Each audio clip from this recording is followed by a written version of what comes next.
This is just a short video because plenty of times I've been asked about who I'd cast as the Doctor, and I figured it'd be cool to have something I can point to instead of going into a speech. Just imagine the shit I could get done with all that time saved. I could watch The Horns of Nimon, episode 1, minute 68 at least twice. These aren't going in any particular order. I'll name the actor and explain my thinking behind why I personally would want to cast them if I ever got the chance. P.S. Please give me the chance. Now, don't expect to recognise all the names on the list. I didn't seek out obscure actors, but it kind of happened. Though I have to admit I tend to prefer it when the Doctor is played by someone less famous. It means the fame of the actor is not overpowering the character. Anyway, number 1, starting off with the most famous, Alexander Siddig. Most famous is Dr. Julian Bashir in Star Trek Deep Space Nine. Alexander has since become one of Hollywood's go-to actors from Middle Eastern parts. He was criminally underused in Game of Thrones, was Saladin's friend in Kingdom of Heaven, and Ra's al Ghul in Gotham. One of the show's better bits of casting overall. Siddig is one of 2 actors on this list that have been my go-to choices since before the show came back. And ever since I saw some pictures of him in Poirot, I've even had a definite look in mind for him. A suave and restrained Doctor akin to Pertwee, who calmly plans ahead like Seven. Not silly, more acerbic. His persona is basically a Victorian adventurer, confident in his quiet superiority.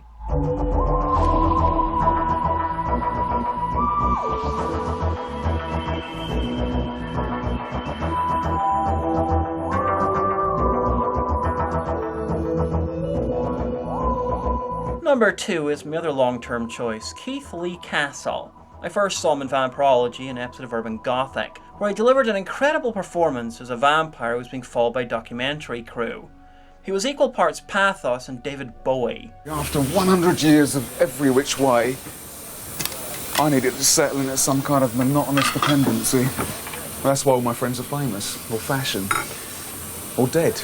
In the years since, I've seen him in Vampire Diary, a film from 2006, Young Dracula, where he played Count Dracula, and Lex, where he played Renfield. For the longest time, I would refer to him as the vampire guy, because all I saw was vampire roles, and frankly, there have been many. Since then, I've seen him in Seed of Chucky as the guy who raises Glenn/Glenda, Doghouse, which starred Mickey from New Who, hooligan drama The Football Factory, and even as one of the weasels in Wind of the Willows. And through seeing all these things, I've realised that Vampirology wasn't a carefully crafted performance of the vampire as rock star. It's just how he played everyone. You do me a favour, and I'll make sure this rabble leave you alone. So she's a lady now, is she? Yeah, and you're upsetting her. Oh, wow. She wasn't so high and mighty when I used to know her. Oh, and, Steve Blaine, the master may seek your audience. Stick him up. This grotesque abomination, it ain't even anatomically correct. Ugly peasants.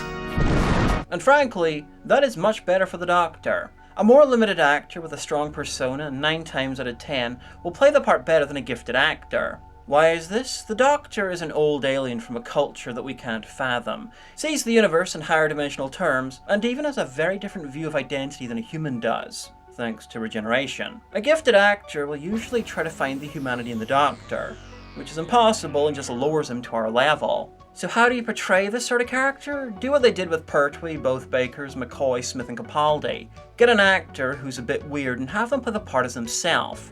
And Keith Lee Castle would play the part as a Bowie-ish goth rock star, swaggering through the universe being camp, and it would be glorious.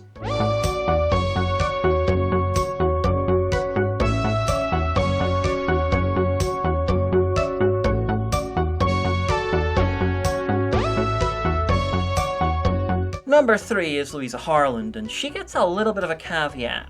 I really want her in the role, but in about 20 to 30 years. She's in her early 20s, and that's much too young. And before anyone mentioned Matt Smith, I think he should have been cast in his 40s at least. Louisa Harland is Irish, and most famous for a role in Derry Girls, where she plays Orla, the oddball out of the main group. I've honestly never seen her in anything else, but she's already borderline perfected a Tom Baker-like sort of eye-bulging eccentric whimsy that would be beautiful for the Doctor. You can get this wee woman made of wood, right? You pull her apart, and inside her there's an even weer wooden woman, and you pull the weer wooden woman apart. Are you talking about Russian dolls? Is this her? Hasn't she, Cracker? She's half mine. No, she's not, Orla. She is, Mommy said so. Don't cry, Erin. He's in a better place now. Unless he's not, you know, 'cause unless he's gone to hell. I'm a man. That's debatable. Well, I'm more of a man than Orla. I do not accept that. Generally, I prefer the Doctor to be British, but ever since the 70s, there's been occasional comments of Gallifrey sounding like a place in Ireland, so Irish is more than fine. I'd like to see her Doctor as a bit of a female Troughton, the mad bag lady of the universe, who uses people's underestimation against them.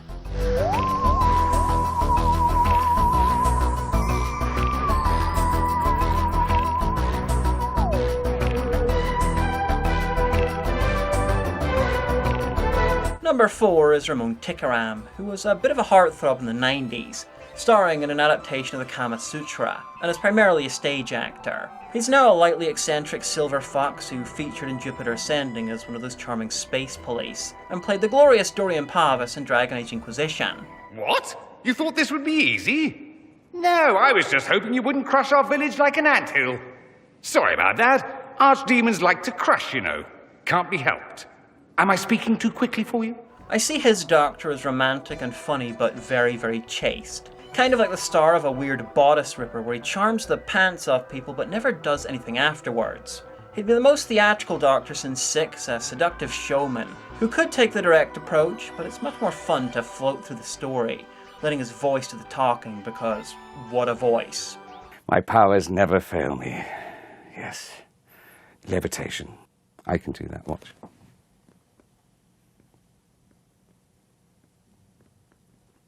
Can you feel that? That's real power.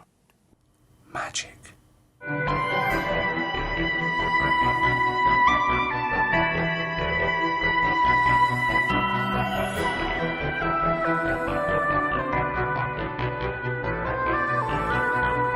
And finally, number 5, and this is easily the most obscure choice, Sarah Swire, a Canadian actor and choreographer with a great future ahead of her. Again, I've only ever seen her properly in one thing, but I was beyond impressed. In Anna and the Apocalypse, a zombie Christmas musical, she did double duty, choreography and the character of Steph. Steph had few lines, but was performed with an incredible mix of carefully restrained annoyance, righteous anger, caring, and abandonment. It was like she was emotionally and physically exhausted, and it really worked for the character. I just thought it would be nice to spend Christmas as a couple. Well, we all deserve to go extinct. Yeah. French don't take no shit. Everyone's dead. Yeah, an old woman sitting on your face. Oh. Is she pissing? Oh, fine. It's plastic. It's warm plastic. Plus, it'll be fun, right, lads? Yeah. Certain death is so much fun. Oh. Fuck this place. It's fine. I know how I am, so. I've since seen some clips of her and other stuff, and regardless of the part, she carries a sense of awkward irritation. It's like Keith Lee Castle and his glam rock swagger, and it would really work with a part of the Doctor, in particular if the Doctor regenerated into a young woman and it was just done with the shit that came with it.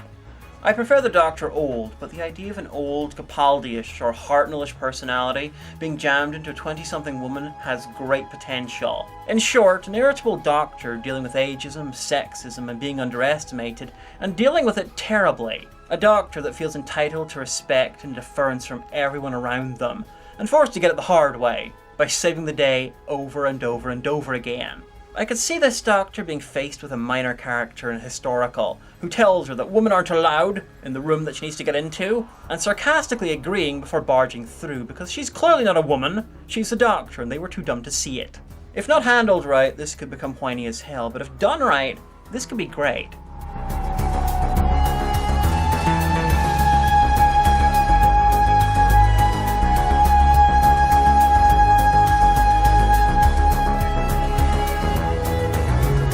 Like I said, Sarah Swire is Canadian. I have no idea if she can do a convincing British accent.